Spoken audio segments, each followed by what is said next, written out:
Baiklah, di video kali ini saya akan menjelaskan tentang audit keuangan negara, khususnya yaitu tentang pengukuran kinerja sektor publik.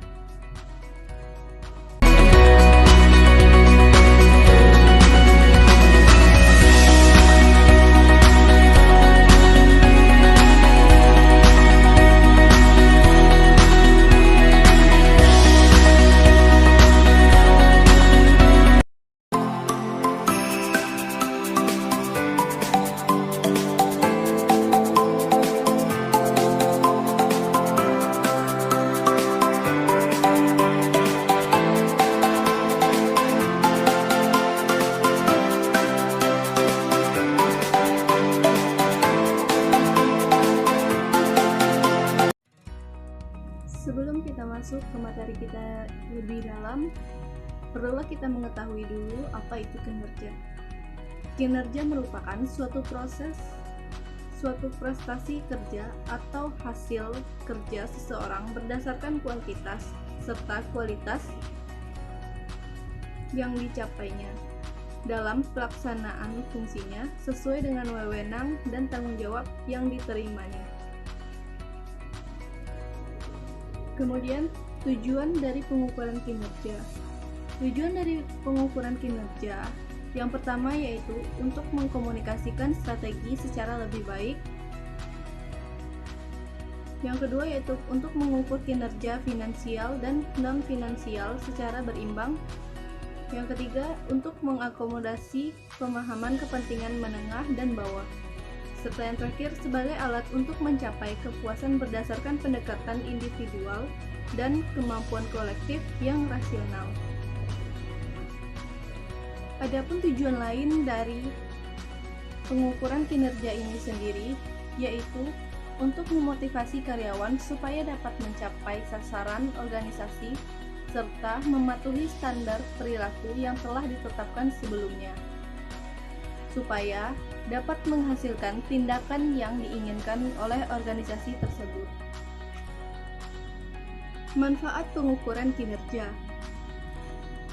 Manfaat pengukuran kinerja yaitu untuk meminimalisir tindakan yang tak seharusnya dikehendaki lewat feedback hasil kerja, juga sebagai dasar pemberian penghargaan pada individu yang sudah memenuhi atau melebihi tujuan yang telah disetujui.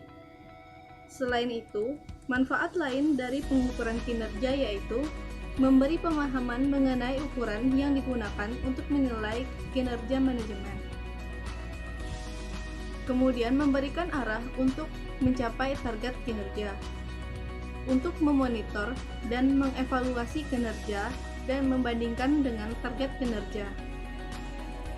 Selanjutnya, sebagai dasar untuk memberikan dengan target kinerja, sebagai dasar untuk memberikan penghargaan dan hukuman. Kemudian sebagai alat komunikasi antara bawahan dan pimpinan dalam rangka memperbaiki kinerja organisasi, serta membantu mengidentifikasi kepuasan pelanggan, membantu memahami proses kegiatan instansi pemerintah, dan memastikan bahwa pengambilan keputusan dilakukan secara objektif. Kemudian informasi yang digunakan dalam pengukuran kinerja mencakup dalam dua hal. Yang pertama yaitu informasi finansial dan yang kedua informasi non-finansial. Yang pertama yaitu informasi finansial. Informasi finansial sendiri yang mana penilaian laporan kinerja finansial diukur berdasarkan anggaran yang sudah dibuat. Informasi finansial ini mencakup pada penilaian kinerja finansial yang diukur berdasarkan anggaran yang telah dibuat. Kemudian penilaian tersebut dilakukan dengan menganalisis varians atau selisih atau perbedaan antara aktual dengan yang dianggarkan. Kemudian yaitu informasi non-finansial.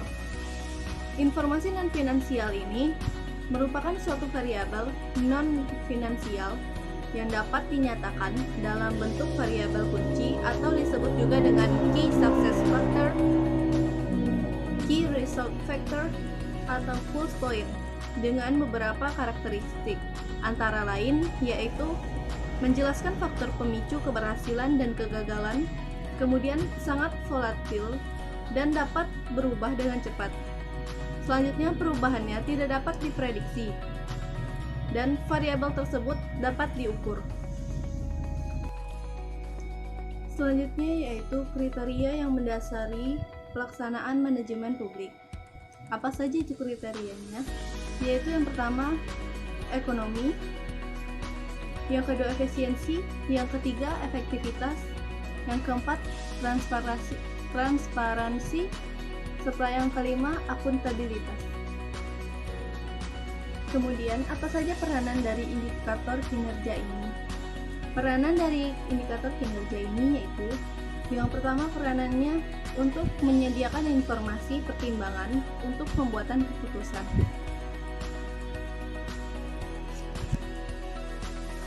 Indikator kinerja ini harus dapat dimanfaatkan oleh baik itu pihak internal maupun pihak eksternal. Pihak internal ini dapat menggunakannya untuk meningkatkan kuantitas serta kualitas pelayanan dan efisiensi biaya. Sedangkan pada pihak eksternal dapat menggunakannya untuk kontrol dan informasi untuk mengukur akuntabilitas publik. Selanjutnya, bagaimana dengan pengukuran value for money? Pengukuran value for money ini merupakan suatu konsep penilaian kinerja suatu organisasi sektor publik berdasarkan tingkat keberhasilan pada suatu program kerja yang mengacu pada 3 elemen utama, yaitu ekonomi, efisiensi, serta efektivitas. Pada ekonomi sini merupakan hubungan antara pasar dan masukan atau cost of input. Sering juga disebut sebagai kehematan yang mencakup juga pengelolaan secara hati-hati atau cermat dan tidak ada pemborosan. Suatu kegiatan dikatakan ekonomis apabila dapat menghilangkan atau mengurangi biaya yang tidak diperlukan. Kemudian pada efisiensi ini berhubungan dengan produktivitas, dihitung dengan menggunakan perbandingan antara output yang dihasilkan terhadap input yang digunakan atau cost of output. Proses pada kegiatan operasional dikatakan efisien apabila suatu produk atau hasil kerja tertentu dapat dicapai dengan penggunaan sumber daya dan dana yang serendah-rendahnya atau spending well. Kemudian pada efektivitas ini berhubungan dengan pencapaian tujuan atau target kebijakan atau hasil guna. Efektivitas merupakan hubungan antara keluaran dengan tujuan atau sasaran yang harus dicapai. Kegiatan operasionalnya dikatakan efektif apabila proses kegiatan mencapai tujuan dan sasaran akhir kebijakan atau spending wisely. Bagaimana dengan langkah-langkah pengukuran value for money? Langkah-langkah dalam pengukuran value for money ini terdapat 4 langkah. Yang pertama yaitu pengukuran ekonomis, yang kedua pengukuran efisiensi, yang ketiga pengukuran efektivitas, yang keempat pengukuran outcome. Pengukuran ekonomis ini melihat apakah biaya organisasi lebih besar dari yang telah dianggarkan oleh organisasi. Kemudian melihat apakah biaya organisasi ini lebih besar daripada biaya organisasi lain yang sejenis yang dapat diperbandingkan. Selanjutnya melihat apakah organisasi telah menggunakan sumber daya finansialnya secara optimal. Kemudian pengukuran efisiensi. Pengukuran efisiensi ditentukan dengan membagi output dengan input. Selanjutnya pengukuran efektivitas, yang mana hal yang terpenting yang perlu dicatat adalah bahwa efektivitas hanya melihat suatu program ataupun kegiatan yang telah mencapai tujuan yang telah ditetapkan, serta pengukuran outcome. Pengukuran outcome ini memiliki 2 peran, yaitu retrospektif atau penilaian kinerja masa lalu dan prospektif yaitu penilaian kinerja di masa yang akan mendatang. Analisis rasio keuangan. Analisis rasio keuangan ini merupakan suatu hal yang penting untuk diperhatikan dalam menjalankan suatu perusahaan, di mana seseorang pemilik usaha ini harus paham tentang rasio keuangan yang nantinya digunakan untuk mengukur kinerja. Terdapat 5 pembagian rasio keuangan, yaitu rasio kemandirian keuangan daerah, selanjutnya rasio efektivitas dan efisiensi PAD, kemudian Debt Service Coverage Ratio atau disingkat DSCR, kemudian rasio pertumbuhan, serta analisis laporan arus kas. Pengembangan analisis dengan BSC. Balance Scorecard atau BSC merupakan suatu metode pengukuran hasil kerja yang digunakan perusahaan atau biasa disebut dengan strategi manajemen. BSG digunakan untuk mempertimbangkan aspek keuangan dan aspek non-keuangan. Indikator yang digunakan dalam pengukuran balance scorecard, yang pertama aspek customers, yang kedua yaitu aspek bisnis internal, yang ketiga aspek pembelajaran dan inovasi, yang keempat yaitu aspek keuangan.